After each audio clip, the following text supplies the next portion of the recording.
Hai Sobat IMC, masih dari Rumah Sakit IMC Cibitung, masih di IMC Podcast Corner bareng saya Leni Diandra. Sudah bersama dengan Dr. Moara Gato Perwira Yudo, spesialis bedah mulut. Panjang ya namanya dok.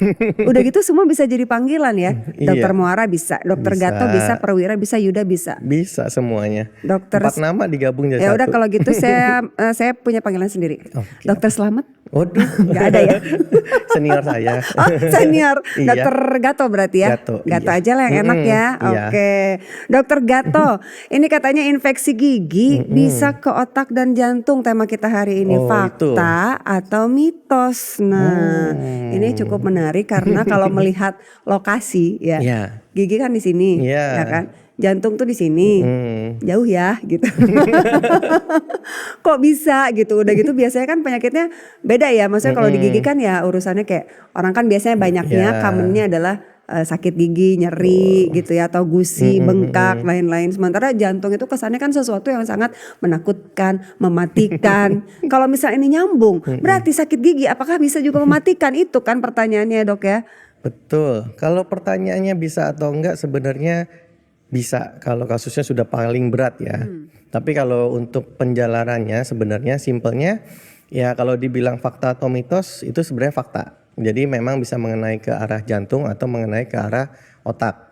Tapi kembali lagi itu mekanismenya butuh waktu dan butuh istilahnya kalau itu perawatannya nggak dilakukan atau tidak dilakukan pengobatan ya nanti keparahannya yang akan menyebabkan komplikasinya seperti itu. Jadi sebenarnya kembali lagi sebenarnya bukan ke arah apakah bisa sampai kena jantung atau enggak, tapi komplikasinya mengenai jantung dan mengenai kepala atau otaknya.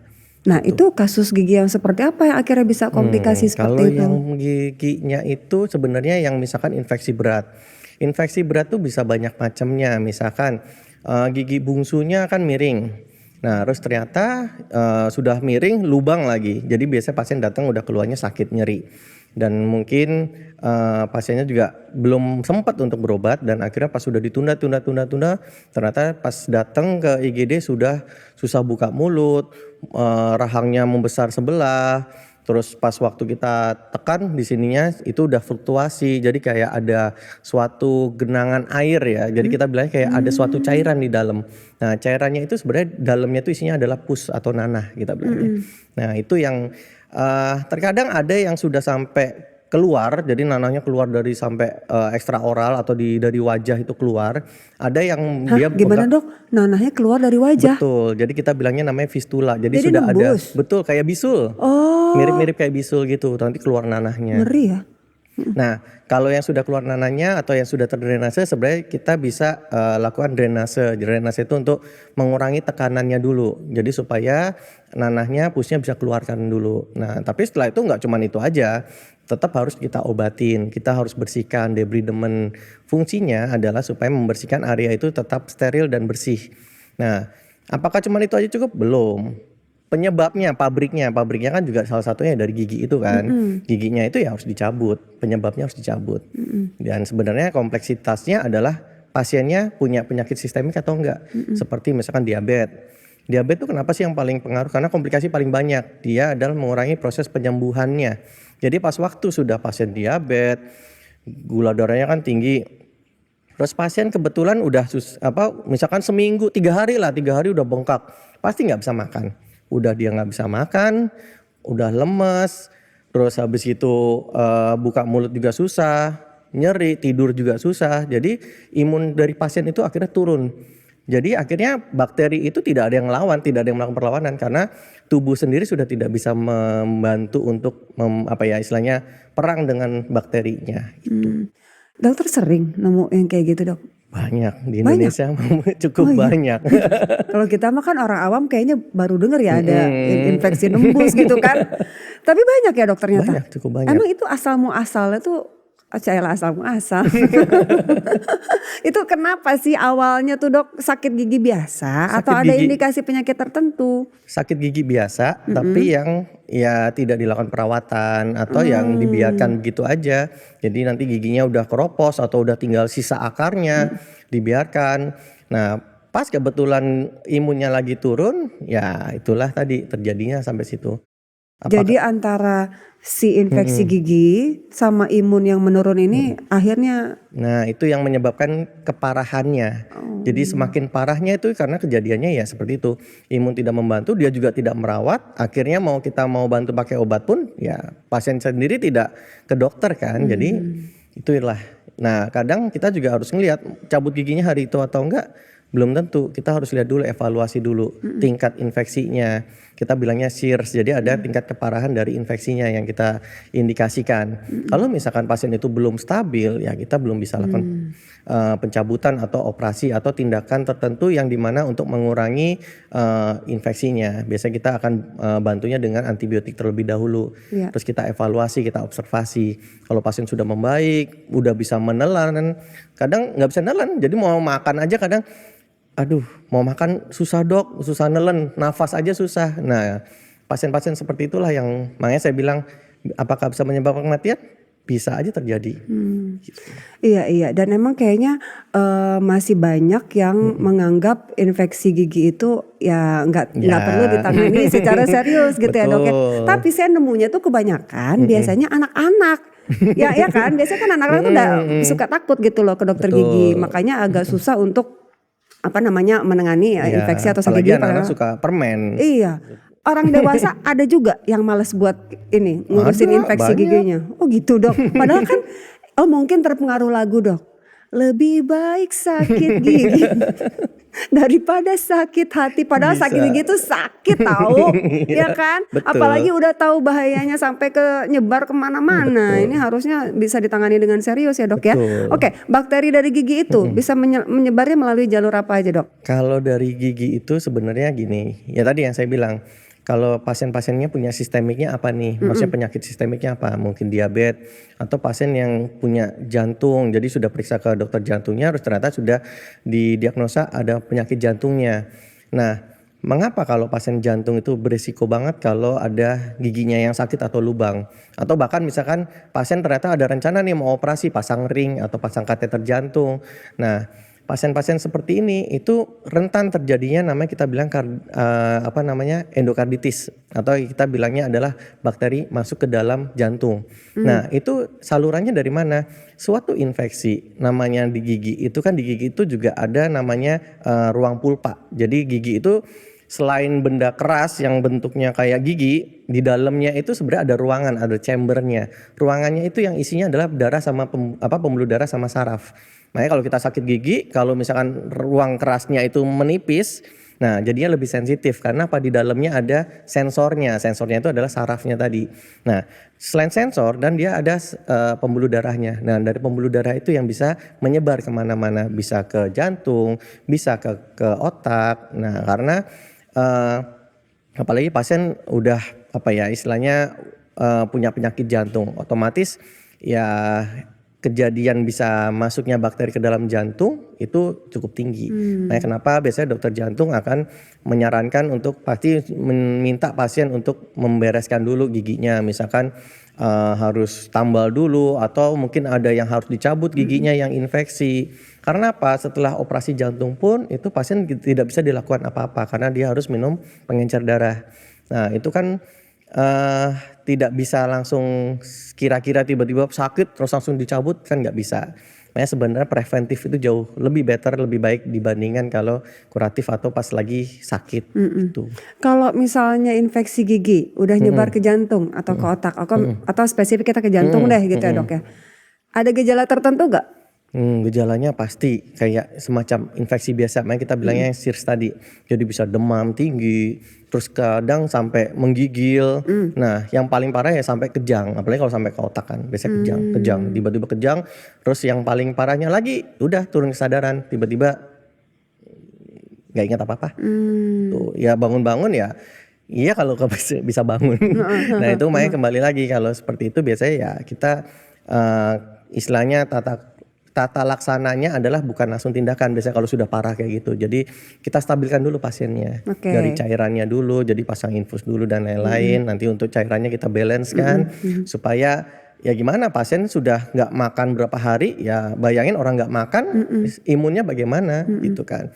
Jadi kita istilahnya nggak cuman membantu dengan obat atau antibiotik fungsinya buat membantu membunuh bakterinya, tapi kita harus memperkuat dirinya pasien juga. Jadi kita harus nunggu stabil dulu, baru nanti kita evaluasi ini rencananya mau digimanain. Misalkan emang mau di drainase atau nanti pabriknya itu udah harus diambil, biasanya makanya kita harus cek lab biasanya. Kita lihat leukositnya bagaimana. Biasanya dokter nemuin pasien seperti ini lebih banyak laki-laki, perempuan, umur tua, muda, anak-anak? Sebenarnya hampir sama sih. Hampir sama.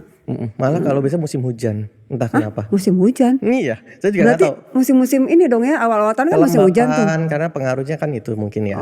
Dan kadang malah yang lebih lucu, kenapa kalau pasien abses atau pasien yang bengkak gede gitu kan, kenapa selalu datang malam hari?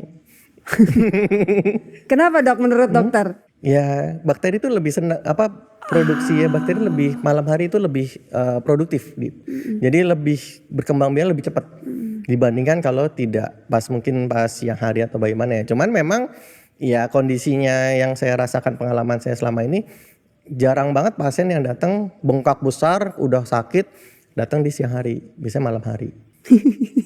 Karena sudah tidak bisa ngapa-ngapain lagi, memang sudah lemas, terus ya sudah membesar kan bengkak, ya udah gitu. Ya kalau kita dokter sudah biasa kok tidur ayam. Tidur ayam tuh maksudnya tidur nggak nyenyak bangun, gitu ya dok ya? Tidur bangun, Oh ya ampun, kasihan banget kan, dokter ya. Dok ada pasien, udah ya hal biasa. Oke, itu masih jadi pertanyaan loh, kenapa ya musim hujan? Karena itu tadi ya kelembapan ya dok ya? Kelembapan bisa jadi kan. Ya istilahnya kayak pH. pH semakin lembab kan berarti pH semakin tinggi. Pas bakteri itu kan menghasilkan asam. Makanya kenapa kalau di rongga mulut kalau pas waktu pH-nya atau bakteri tinggi, nah itu kan sukanya bakteri. Tuh korelasinya sih mungkin masuk ke dalam situ. Iya. Oke, berarti supaya tidak sampai menyebar terlalu parah sampai ke jantung, ke otak. Ketika ada masalah gigi atau infeksi gigi sebaiknya segera ditangani gitu kan ya dok ya? Jadi minimal preventif dulu lah. Awal kita bilangnya oral hygiene atau kebersihan gigi dan mulut. Kebersihan gigi dan mulut itu kita bisa menilai dari karang giginya, dari pasien itu rajin bersihin giginya atau enggak. Nah hal-hal seperti itu dulu yang utama. Jadi dari oral hygiene dulu secara garis besarnya untuk mencegah suatu infeksi. Nah setelah itu baru kita lihat misalkan memang ada lubang giginya atau memang giginya ada yang lubang atau ternyata memang sudah tinggal sisa akar. Nah itu penanganannya kan berbeda. Misalkan masih lubang ternyata lubangnya belum tembus ke tadi ruang pulpa tadi atau saluran tadi, ya itu masih bisa ditambal seperti biasa. Tapi kalau misalkan ternyata sudah tembus, udah sampai menyebabkan pulpa atau saraf sama pembuluh darah yang mati, udah tidak hidup lagi lah giginya ini, ya mau nggak mau harus dirawat saluran akarnya. Supaya apa? Biar supaya gigi itu masih bisa dipertahankan, tapi dalamnya dalam keadaan steril, nanti diisi sama dokter giginya.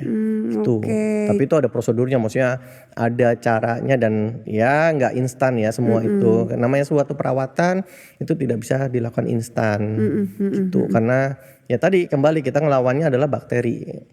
Oke, jadi sebenarnya untuk pencegahan itu balik lagi ya dok ya, harus dijaga kebersihan mulutnya, sikat gigi sehari kumur. 2 kali ya dok? 2 kali boleh, ada beberapa makan. Ada yang 2 kali atau 3 kali. Kalau dari saya sih sebenarnya prinsipnya adalah setelah sikat gigi wajib untuk kumur, terutama malam. Kumurnya maksudnya kumur pakai cairan antiseptik gitu. Oh itu harus ya dok ya, bukan obat bikin mulut kering? Bukan, jadi obat kumur itu sebenarnya kalau dari saya sih lebih sarankan untuk itu buat preventif ya, karena kita sikat gigi kita nggak tahu apakah bersih atau enggak. Kan banyak banget sela-sela atau secara anatomi kadang gigi itu kan nggak semuanya rapi kan. Tiap orang ada yang misalkan ternyata giginya maju mundur atau ada yang tabrakan. Satu di Ciputat, satu di Bekasi ada ya dok kayak gigi kayak gitu ya dok. Gitu. Jadi itu yang sebenarnya yang kita bilang harus kumur. Kumur itu istilahnya untuk mengenai sela-sela yang tidak dapat dibersihkan, meminimalkan suatu bakteri itu atau kita kontrol lah istilahnya. Kita kontrol mana aja bakteri yang positif buat kita, mana yang negatif buat kita. Oke. Dan ini juga kalau misalnya kita nggak jaga dengan baik juga biasanya ada bau mulut juga dok ya? Bau mulut, betul. Kadang kan ada bau mulut, ada bau lambung katanya dok. Betul, biasanya pasien-pasien yang GERD atau itu kan ada reflux, ada keluar gas dari dalam itu bisa. Iya. Oke, oke. Terakhir dok, mungkin pesan untuk sobat IMC nih seputar menjaga kesehatan mulut supaya tidak terjadi infeksi, supaya akhirnya ketika sudah infeksi pun tidak menyebar ke mana-mana. Oke, kalau sebenarnya prinsipnya adalah satu, jaga kebersihan mulutnya seperti ya yang itu dilakukan hal-hal yang diedukasi semua dokter gigi di seluruh dunia, sikat gigi, terus kumur, ya kan. Terus yang kedua harus check up ke dokter gigi minimal 6 kali, 6 bulan, 6 bulan sekali. 6 bulan sekali. Jadi 6 bulan sekali itu. Tapi tiap orang beda-beda. Enggak semuanya bisa general 6 bulan sekali sebenarnya. Oh gitu. Karena banyak faktornya kayak semisalkan air ludah itu juga pengaruh. Air ludah kita ada yang banyak, ada yang sedikit. Kalau dia sedikit, biasanya karang gigi lebih gampang menumpuk. Oh gitu dok. Betul. Kalau sedikit lebih gampang menumpuk. Oke. Makanya kenapa biasanya orang tua. Tuh, nah makanya harusnya kalau saya sih sarankan sebenarnya tiap orang punya beda-beda untuk kontrolnya. Tapi emang ya biar supaya dirata-rata lah ya, jadi 6 bulan sekali aja nggak apa-apa. Tapi sebaiknya tetap kita harus rutin ke dokter gigi untuk ya dilakukan pembersihan. Mungkin harus yang dilakukan bisa preventif, untuk dilakukan mungkin ya ada yang ditambal. Atau mungkin yang sudah ada infeksinya atau sudah ada tinggal sisa akarnya, ya itu lebih baik harus dicabut. Mumpung dalam keadaan masih sehat, kita masih ada, maksudnya imunnya masih bagus, itulah momen mana di saat kita malah harus melakukan suatu perawatan. Karena kalau sudah cenderung udah sakit, ya tadi yang saya bilang, kalau hostnya aja sudah imunnya sudah jelek, mau bagaimana dia mau melawan bakterinya? Kita bantu pun dengan antibiotik atau dengan obat-obatan, ya akan percuma juga. Oke, dan yang pasti selalu periksakan ke ahlinya ya. Habis ini saya mau cek juga ke dokter Gato. Boleh. Biasa dok nih ada masalah gigi nih dok ya kan. Tapi kalau sama saya biasanya langsung dicabut sih. Aduh ampun. Nggak jadi deh. Sobat IMC mau langsung dicabut juga? Oh enggak dong, pasti kan nanti ada ini juga ya dok ya, ada diagnosa juga sekarang ya. Itu udah nggak sakit kok, painless sekarang. Jadi dokter-dokter sekarang di Indonesia sudah mulai istilahnya belajar bagaimana sih painless itu, karena kita tahu dokter bedah itu image-nya adalah yang menakutkan, seram gitu kan. Padahal dokter bedah itu nggak semenyeramkan itu kok. Padahal dokter bedah itu Superman tuh, lihat tuh ini. Bukan menyeramkan tapi Superman. Iya kan, jadi kita kadang mengedukasi pasien, memberikan ketenangan ke pasien itu sekarang yang harus kita lakukan, karena dokter-dokter di Indonesia ya memang harus memperbaiki apa yang sudah, maksudnya yang zaman dulu sama yang sekarang, ya kita harus terus improvisasi. Jangan terus stuck cuman hanya di satu tempat. Apalagi zaman berubahnya cepat gitu kan. Jadi kita pun juga harus bisa mengimprovisasi diri kita sendiri sebagai dokter bedah pun, biar pasien juga nyaman, pasiennya sehat semua. Terus ya tenaga kesehatan juga insya Allah dijaga kesehatannya semua. Karena ya itulah pilar-pilarnya dari kita kan. Oke, kalau gitu Dokter Gato, terima kasih banyak udah ngobrol-ngobrol sama saya di IMC Podcast Corner. Terima kasih. Buat yang mau tahu jadwalnya Dokter Gato, cek aja di website ya, atau juga IM Care nih lewat satu jari aja bisa cek semua jadwal registrasi riwayat kesehatan kita juga ada di situ. Juga follow sosial medianya Rumah Sakit IMC di sini. Dan jangan lupa untuk subscribe channel YouTube kita ya, untuk tahu ada tema apa lagi sih di IMC Podcast Corner, supaya kita bisa nambah wawasan lagi, menambah pengetahuan lagi seputar masalah kesehatan. Oke, dokter kita pamit dulu ya. Iya. Oke, ini dia Dokter Gato untuk IMC Podcast Corner. Sampai jumpa.